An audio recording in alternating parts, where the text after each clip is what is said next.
Salut tout le monde, c'est Marine et aujourd'hui on va avoir un petit tuto pour appréhender la posture du corbeau, donc qu'on voit souvent un petit peu partout. Donc déjà vous allez pouvoir vous placer debout, les pieds largeur du bassin et on va venir baisser les genoux. Donc comme si on prenait une chaise mais vraiment une très petite chaise et on va venir placer les mains à peu près à 2 rangées et demie. Donc pour ça vous pouvez coller vos mains à vos pieds, on va dire que c'est une rangée, on va avancer d'une deuxième puis d'une moitié.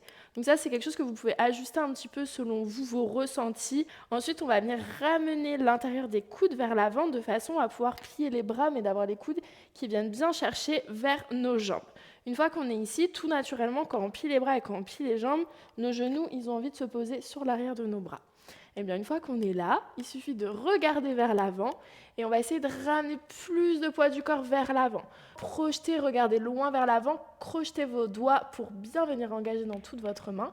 Et petit à petit, on peut essayer peut-être de décoller un pied, peut-être l'autre et peut-être les deux. Et ensuite, une fois que vous êtes ici, essayez de jouer un petit peu avec votre équilibre, peut-être de monter un peu plus les pieds et de relâcher quand c'est OK. Souvent, ce qu'on remarque dans cette posture, c'est qu'on a un petit peu peur de tomber vers l'avant. Donc pour ça, j'ai 2 astuces à vous proposer. La première, ça va être de faire avec un bloc. Donc on va venir le placer devant. Il va peut-être falloir ajuster un petit peu. Le but, c'est de venir essayer de déposer le front sur le bloc pour déjà un petit peu se sécuriser et avancer. Et je vais essayer d'envoyer mon front en direction du bloc. Une fois que je suis dessus, là, je peux me focaliser sur mon engagement. Donc je viens repousser dans mes mains. J'engage dans mes épaules et je viens engager très fort dans mon centre.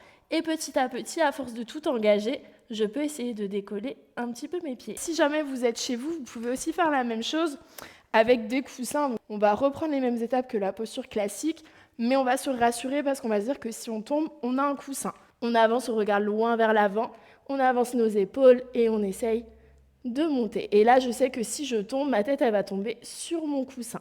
La plupart d'entre vous, vous allez avoir peur de la chute. Donc c'est ça qui va un peu vous bloquer dans cette posture.